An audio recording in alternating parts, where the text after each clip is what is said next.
saya itu waktu itu baca buku dan baca ini ya informasi tentang Andalusia begitu ya, di mana banyak sekali ilmuwan-ilmuwan itu yang luar biasa ya, seperti kalau misalnya katakanlah seperti Al-Ghazali gitu kan. Beliau itu kan menulis kitab ya, di pesantren itu kitab ini dipelajari gitu. Tapi sebenarnya beliau itu ahli bedah, ahli anatomi, ahli fisiologi begitu. Kemudian pernah juga ya baca misalnya Marie Curie itu ya, itu juga wah kok kayaknya asik ya. Ya jadi peneliti begitu, itu kayaknya. Terus kemudian saya iya apapun profesi saya kayaknya nanti mau deh jadi peneliti gitu.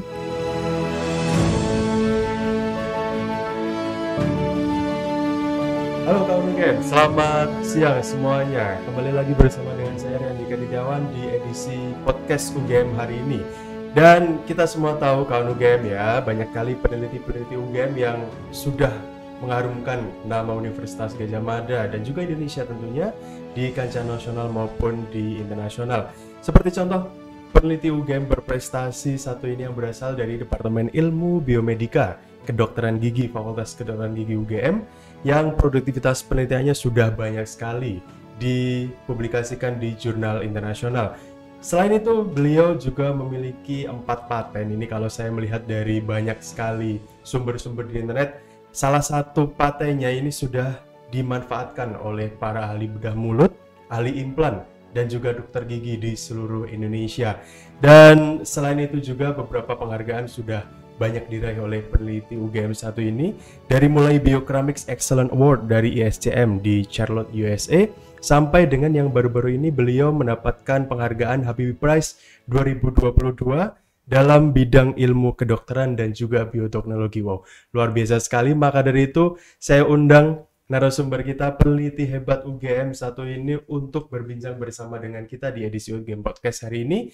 Dan sudah hadir bersama dengan saya di sini narasumber yang juga merupakan panutan saya sebetulnya waktu dulu di Pusat Inovasi dan Kajian Akademik. Beliau juga pernah menjabat sebagai Wakil Rektor Bidang Penelitian dan Pengabdian Masyarakat UGM periode 2017 hingga 2022. Hadir di hadapan saya saat ini Profesor Dr. Gigi Ika Dewiana, PhD. Selamat pagi, Bu Ika. Selamat pagi, Mas Adit. Assalamualaikum warahmatullahi wabarakatuh untuk semuanya di sini. Semoga sehat selalu, Bu Ika ya. Amin, Allahumma amin. Baik, ya. Bu Ika, ini jujur saya sangat senang sekali bisa bertemu dengan Bu Ika, karena untuk opening saya tadi saja sebenarnya saya itu jujur dari dalam hati saya, Bu Ika itu salah satu panutan saya. Waktu awal di PIKA saya kenal dengan Bu Ika, itu pengembangan kanal pengetahuan UGM itu juga sangat luar biasa pesat sampai sekarang ini, dan salah satu pencetusnya kan Bu Ika gitu. Jadi saya kenal Bu Ika waktu itu, dan ternyata Bu Ika 2022 ini mendapatkan penghargaan Habibie Prize, dan itu membuat ya saya makin bangga bisa kenal dengan Bu Ika. Terima kasih Bu Ika sudah hadir di sini. Mas Adit, saya juga bangga kenal dengan Mas Adit dan teman-teman semuanya. Waduh, terima kasih. Tapi mungkin pertanyaan pertama saya seperti ini, Bu Ika. Bu Ika ini kan dari kedokteran gigi. Betul. Sebetulnya apa sih yang penelitian apa yang saat ini sedang digeluti oleh Bu Ika? Baik, ya. Begini ya, Mas Adit. Jadi sebenarnya kedokteran gigi itu kan bagian dari ilmu kedokteran secara umum juga ya. Dan juga bagian dari ilmu biomedika secara umum. Yang sebenarnya kalau ditarik lagi itu bagian dari biologi juga begitu ya. Nah, kebetulan saya itu berada di Departemen Biomedika Kedokteran Gigi. Biomedika itu adalah ilmu yang mempelajari tentang, pokoknya tentang koordinasi, sistem, fungsi, kemudian jaringan-jaringan yang ada di tubuh manusia. Nah, penelitian saya itu terkait dengan rekayasa jaringan. Jadi, kalau kita bicara tubuh manusia, itu kan kalau di dalam tubuh kita itu ada organ, kemudian nanti jaringan. Nah, di setiap jaringan tubuh manusia itu selalu ada sel dan matriks ekstraseluler atau matriks di luar sel. Nah, kalau terjadi kecelakaan kerusakan atau terjadi penyakit atau abnormalitas, maka jaringan ini akan rusak atau hilang atau terganggu begitu ya. Misalnya kaki yang terpotong pada saat perang dan sebagainya, seperti itu ya. Nah, penelitian saya adalah bagaimana kita itu bisa menghasilkan matriks ekstraseluler buatan yang itu harus mirip betul, identik dengan matriks ekstraseluler asli pada manusia. Jadi kalau yang hilang jaringan tulang, maka matriks tulang itu harus kita buat. Kalau yang hilang jaringan saraf, maka jaringan saraf itu seperti apa, sel-selnya apa, jaringan apa, matriksnya apa. Matriks itulah yang harus kita buat semirip mungkin dan seidentik mungkin dengan tubuh asli kita. Dengan tubuh asli kita. Sehingga nanti akan kembali jaringannya kembali, jaringan asli begitu ya, dan juga fungsinya juga kembali. Jadi arsitektur, struktur, dan fungsi dari matriks ekstraseluler dan nanti jaringan itu nanti akan kembali. Begitu. Gitu. Jadi mohon maaf, kalau misalnya tidak terjadi luka atau mungkin kecelakaan, itu bisa digantikan atau memang harus mohon maaf luka terlebih dahulu baru bisa digantikan? Begini. Memang sekarang ini masuk ke anti-aging dan sebagainya ya, rekayasa jaringan itu. Tetapi itu mungkin nanti akan saya jelaskan. Tetapi begini, contoh mudahnya saja ya. Ini untuk kebetulan teman-teman yang tidak bergerak dalam bidang yang sama dengan saya atau teman-teman awam begitu. Jadi begini, dulu kalau misalnya kita kehilangan tulang begitu ya. Misalnya pada rahang gitu ya, karena saya di kedokteran gigi. Maka nanti atau misalnya orang yang lahir dengan cacat bawaan, sumbing dan sebagainya seperti itu ya. Nah itu ada bagian yang tidak ada tulangnya kan. Nanti akan diambilkan dari tulang yang lain dari tubuh kita. Begitu. Nah tapi ini kan kasihan ya, karena bagian yang rusak jadi bertambah, tidak cuma gitu satu, ya, betul. Kemudian akhirnya penelitian berkembang, kemudian gimana ya diambilkan dari tubuh orang lain saja, misalnya dari mayat. Tetapi satu, penyatuannya tidak bagus karena beda kan. Kemudian yang kedua, kalau dia punya infeksi atau penyakit yang bisa menular, seperti misalnya kayak HIV dan sebagainya, maka nanti yang menerima atau yang menerima donor tadi itu kan juga bisa terjangkit lalu reaksi imunologis, sehingga akan lebih aman kalau itu kita buat secara sintetis dari sumber-sumber alam ini, misalnya dari mineral, kemudian dari berbagai macam bisa kita kembangkan. Begitu. Berarti tadi disinggung juga oleh Bu Ika, sebenarnya rekayasa jaringan ini bisa juga diterapkan di kosmetika begitu ya? Betul. Kosmetika itu ya, ini mungkin bicara soal kosmetika kan sekarang lagi menjamur Korean Wave gitu ya. Misal semua yang berbau Korea itu kayak pengen ditiru oleh masyarakat Indonesia. Berarti prospek dari rekayasa jaringan ini bisa baik begitu ya di masa depan nantinya? Iya, sangat bisa. Saya punya dua contoh Mas Adit ya. Yang pertama adalah misalnya ya saat ini katanya kalau diolesin stem cell itu atau diolesin apa ya, misalnya hormon tertentu, enzim tertentu itu, lalu kita bisa cerah muda begitu ya. Tetapi ingat bahwa sel dan enzim ataupun biomolekul yang lain itu berat molekulnya rendah. Sehingga dia perlu dibawa oleh suatu pembawa yang berat molekulnya tinggi. Supaya apa? Supaya baru dibeginikan tidak langsung hilang begitu. Betul. Jadi harus ada pembawanya supaya berat molekul tinggi itu nanti hilangnya tuh bisa kita kontrol mau berapa lama dan sebagainya seperti itu. Yang contoh kedua, kebetulan kalau di dunia rekayasa jaringan itu Dr. Chow itu adalah yang dulu melakukan penelitian dengan cara mencetak daun telinga dari anaknya. Ya cuman untuk penelitian saja. Lalu daun telinga yang sudah dicetak itu diisi plastik yang bisa terdegradasi. Lalu plastik yang terdegradasi itu ditanam dengan sel.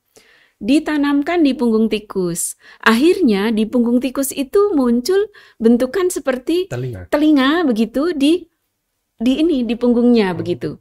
Nah, ini kemudian ternyata ini salah satu contoh manfaatnya itu tidak tahu kenapa, tetapi di Tiongkok itu banyak sekali saya ketemu dengan Dokter Chow di Taiwan waktu itu, dan beliau menyampaikan bahwa beliau sudah melakukan ini cangkok untuk tadi ya yang dengan rekayasa jaringan itu untuk lebih dari 3.000-an pasien anak-anak yang kehilangan ini daun telinganya.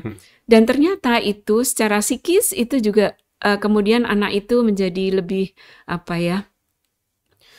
lebih percaya diri gitu. Karena kan jadi dua begitu, jadi punya begitu. Ya, seperti itu. Kalau boleh tahu Bu Ika, sejak kapan sih Bu Ika istilahnya menekuni rekayasa jaringan ini? Rata-rata kan kedokteran gigi, mohon maaf mungkin jadi dokter gigi begitu ya. Kalau Bu Ika sendiri kok kenapa memilih atau sejak kapan sebenarnya untuk memilih untuk bisa menekuni tentang rekayasa jaringan ini? Iya, sebenarnya sejak saya sekolah itu saya sudah tertarik. Waktu itu saya memang masih di departemen biomaterial dan teknologi kedokteran gigi. Lalu saya sekolah. Ketika saya pulang, kemudian saya masuk ke biomedika. Nah, waktu itu memang saya fokusnya adalah bagaimana kita bisa mengembalikan secara estetika maupun secara fungsi ini. Misalnya orang yang terkena kanker rahang, kanker mulut begitu ya, yang kehilangan rahangnya dan sebagainya itu dengan suatu teknologi rekayasa jaringan ini. Lalu saya mempelajari itu dan kemudian saat ini kita kembangkan. Kalau di publikasi terakhir itu sudah untuk pengembangan jaringan saraf yang terpotong dan alhamdulillah bisa berhasil. Luar biasa sekali Bu Ika. Baik, bicara soal peneliti Bu Ika, terutama mungkin di bidang sains, teknologi mungkin itu ya. Rata-rata mohon maaf laki-laki. Tapi Bu Ika ini sosok perempuan yang bisa dibilang bertahan, survive sampai sekarang, dan alhamdulillah kemarin juga baru saja mendapatkan Habibie Prize 2022. Sebenarnya apa sih yang membuat Bu Ika sendiri tertantang untuk bisa menjadi peneliti perempuan di tengah banyaknya para peneliti laki-laki? Kalau tentang hasil survei, kemudian ada laki-laki perempuan dan sebagainya itu mungkin karena bukan bidang saya, jadi saya tidak bisa memberikan masukan ya. Tetapi saya secara pribadi itu, ya tentu saja kan kita mendapatkan rahmat karunia dari Allah ya, diberi ilmu itu. Ya ketika saya pulang sekolah, ya itu harus saya kembangkan, saya ajarkan ke anak-anak didik saya melakukan penelitian dalam bidang tersebut, saya bisanya itu, begitu kan. Jadi ya itulah yang saya coba untuk secara terus-menerus saya tekuni, mudah-mudahan itu manfaat untuk kita semua, amin. Amin. Luar biasa sekali. Waktu itu, mohon maaf, mungkin sedikit gambaran saja. Waktu itu saat menerima Habibie Prize 2022, penelitian yang mana yang dinilai oleh badan riset itu sehingga menempatkan Bu Ika untuk mendapatkan Habibie Prize 2022?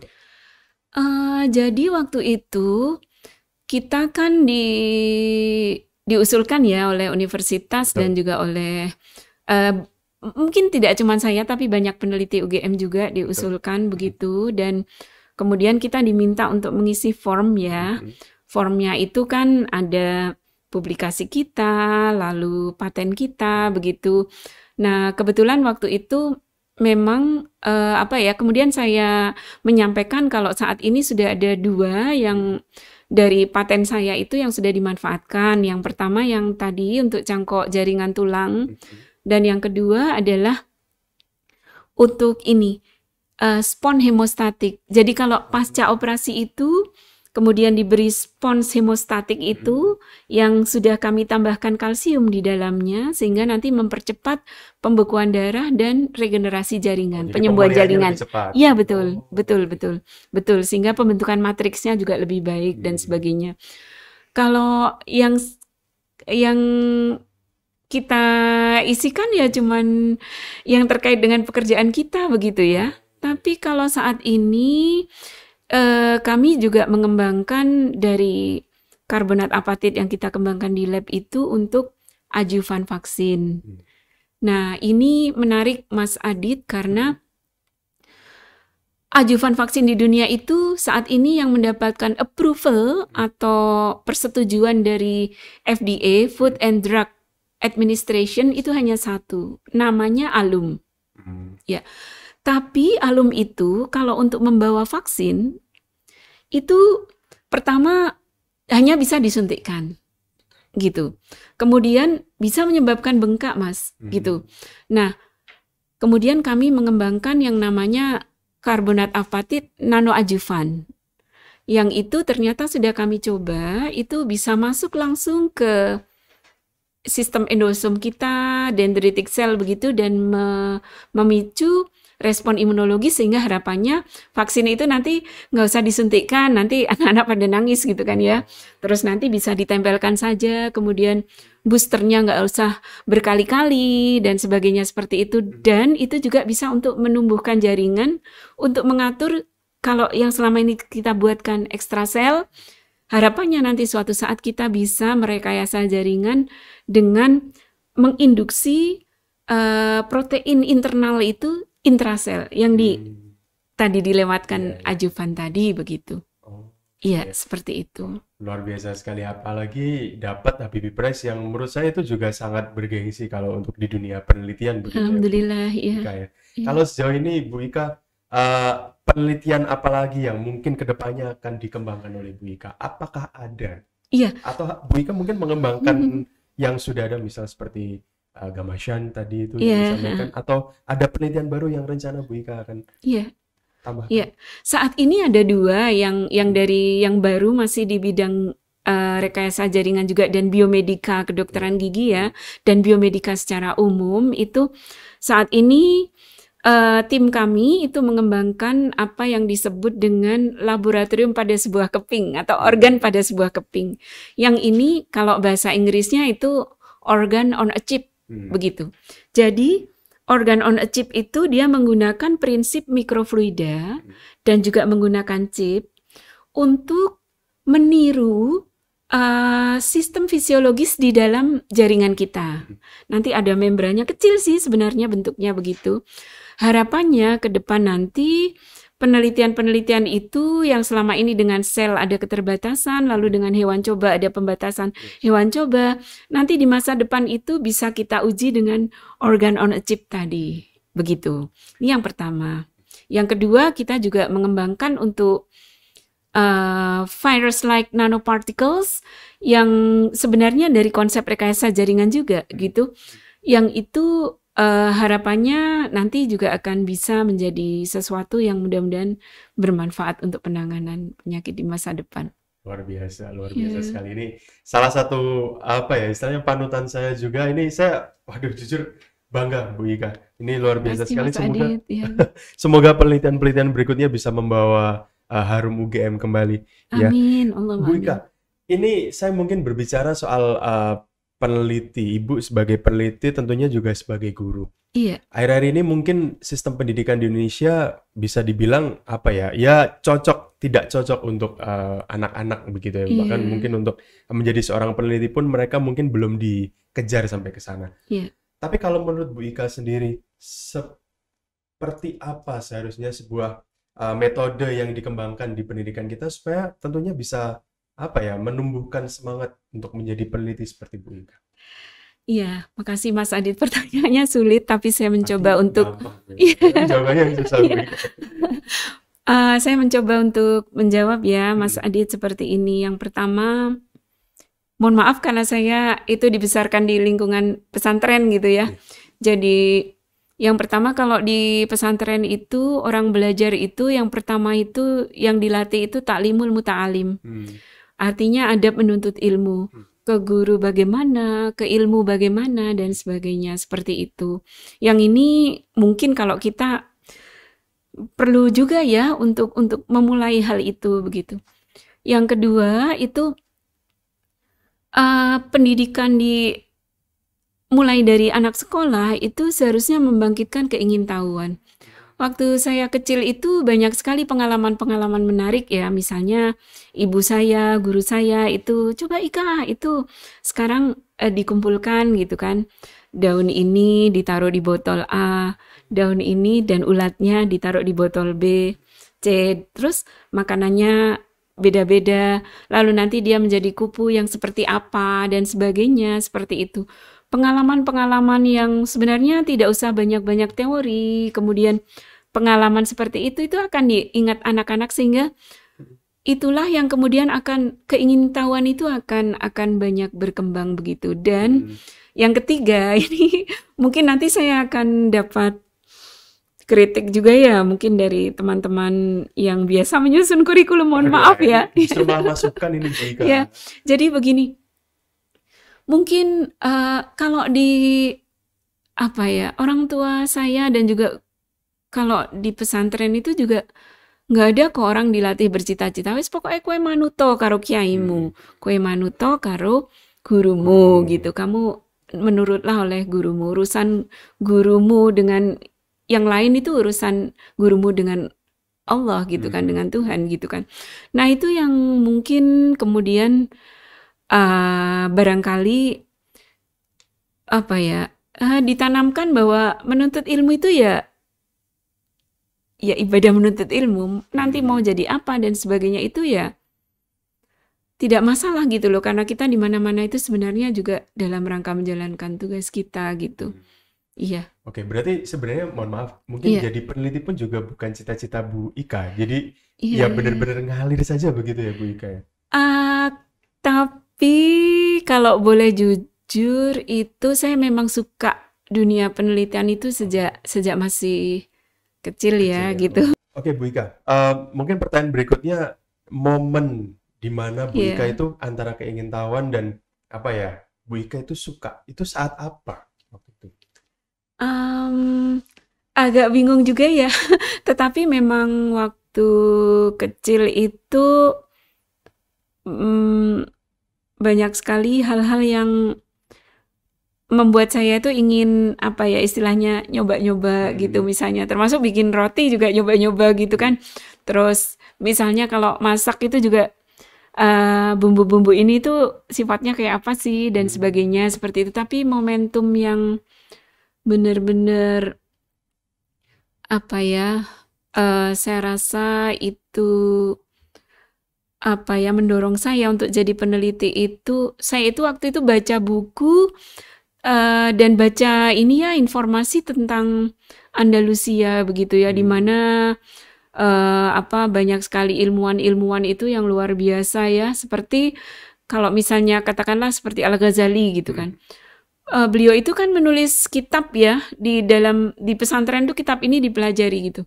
Tapi sebenarnya beliau itu ahli bedah, ahli anatomi, ahli fisiologi begitu. Kemudian pernah juga ya baca misalnya Marie Curie itu ya, itu juga wah kok kayaknya asik ya.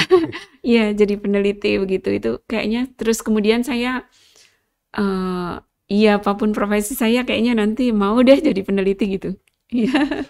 Teknologi banyak Bu Ika. Iya. Maksudnya dari yang tadi disampaikan Bu Ika, membangkitkan keingintahuan mungkin sekarang sudah tidak bisa disamakan lagi dengan dahulu. Misalnya aku pengen ini misalnya dengan daun dan ulat yang digabungkan, apakah dimakan nanti mungkin dapat dari YouTube misalnya gitu. Kan bisa terjadi juga gitu. Nah, apakah ini bisa diterapkan juga di pendidikan anak yang sekarang? Iya, tetap bisa ya menurut saya ya, Mas Adit ya. Yang penting itu kita itu paham betul hakikat pendidikan yang sebenarnya itu seperti apa begitu. Karena juga sebenarnya yang perlu kita tanamkan kepada ya mohon maaf ya, ini tentu saja buat diri saya, anak-anak saya, keluarga saya, dan juga mahasiswa saya itu adalah itu tadi, pokoknya kita itu merunduk sajalah gitu. Mau diapa-apakan, mau jadi apa saja itu sebenarnya itu kan sudah ada yang mengatakan gitu ya. Contohnya gini Mas Adit, kalau sekali lagi saya cerita pesantren lagi ya. Di pesantren itu kan ada orang datang dari mana-mana untuk belajar gitu ya. Tapi ada beberapa anak yang itu tugasnya itu apa? Melayani kiainya. bikin teh untuk kiainya, bikin apa untuk kiainya melayani gitu ya. Yang lain pada belajar begitu, dia bikin teh dan sebagainya. Tapi sebenarnya apa di balik itu semua? Keikhlasan, ketulusannya, ketundukannya itu ternyata itu yang dibutuhkan masyarakat. Dan ternyata ketika mereka kembali ke masyarakat, sebenarnya ya memang cukup hanya itu yang dibutuhkan di masyarakat itu gitu. Keikhlasan, ketundukan, kemudian ketulusan, bagaimana dia sabar menghadapi situasi yang ada gitu. Itu kalau menurut saya ya nggak tahu, mudah-mudahan ya itu yang dari saya gitu. Iya. Baik, terima kasih Bu Ika. Tapi jujur salah satu apa yang sudah disampaikan Bu Ika Dewiana ini membawa Bu Ika juga di level yang sekarang begitu ya Bu Ika. Belum ya Mas. Ya bisa masih dikatakan belum. alhamdulillah lah Iya, sudah bisa mencapai ya titik alhamdulillah itu saya gitu ya. punya guru-guru yang baik dan membimbing saya, dan tentu saja semua ini atas ridho Allah Subhanahu wa Support taala. sistemnya juga luar Iya. biasa pasti Bu Iya. Ika ya. Oke, Bu Ika, mungkin terakhir pesan-pesan Iya. untuk generasi muda tentunya ini yang bisa dikatakan masih bisa dikatakan apa ya, masih cukup rendah sekali keingintahuannya. Kalau tadi Bu Ika menyampaikan sistem pendidikan harus bisa membangkitkan keingintahuan. Apa sih pesan yang ingin disampaikan oleh Bu Ika untuk generasi muda sekarang? Iya. Anak-anak muda sekarang itu Masya Allah pinter-pinter dan luar biasa menurut saya itu ya, dan cepat gitu ya untuk menangkap apapun begitu. Mungkin kita sebagai guru itu yang perlu mengarahkan agar apa ya, pemahaman akan hal-hal yang mendasar itu lebih ditekankan lagi begitu. Misalnya di Indonesia ini pendidikan dasar tentang biologi, fisika, kimia, matematika, lalu ya pendidikan-pendidikan yang sebenarnya hal-hal yang kecil yang menurut kita itu nggak bisa untuk ngejar luar, itu justru yang penting begitu. Karena kalau kita tidak memulai seperti itu ya nanti lulusan-lulusan kita hanya akan jadi pengekor terus-menerus begitu, dan kita akan bukannya berlomba ya, tapi kita akan harus mengambil dari orang lain terus begitu. Kalau itu kan tadi pesan untuk generasi muda. Kalau pesan untuk sesama peneliti perempuan yang dari survei yang kita sampaikan tadi masih kalah nih dengan peneliti laki-laki, tentunya mungkin di kategori yang sains, teknologi, teknik, dan matematika itu. Sesama perempuan, adakah pesan untuk peneliti di luar sana yang sama-sama perempuan juga Bu Ika? Iya, susah ya, tetapi ya hati-hati gitu. Kemudian juga terutama perintahnya itu kan dadi peneliti sing hebat gitu kan, nggak gitu ya, tetapi dirimu dan keluargamu yang kadang-kadang kita, kalau kita berada dalam berbagai macam situasi itu kadang-kadang yang membuat kita itu lupa begitu. Baik, terima kasih Bu Ika Dewiana ini sudah membersamai saya di edisi podcast UGM hari ini. Semoga tadi apa yang disampaikan oleh Bu Ika, termasuk tadi yang Bu Ika sampaikan, ini salah satu hal yang menginspirasi kita semua. Dan capaian-capaian Bu Ika tentunya bisa menginspirasi pendengar setiap podcast UGM tentunya. Saya mohon maaf kalau ada yang pokoknya luar biasa sekali. Saya berterima kasih Bu Ika sudah berkenan hadir di podcast UGM hari ini. Dan kawan UGM yang mungkin ingin mengetahui lebih lanjut mengenai podcast saya hari ini bersama dengan Bu Ika, jangan lupa untuk subscribe YouTube channel Universitas Gadjah Mada, dan tentunya jangan lupa juga follow di akun Spotify-nya UGM di UGM Yogyakarta. Sampai jumpa di edisi podcast UGM. Untuk edisi berikutnya, sampai jumpa. Terima kasih. Assalamualaikum warahmatullahi wabarakatuh. Selamat siang semuanya. Waalaikumsalam warahmatullahi wabarakatuh.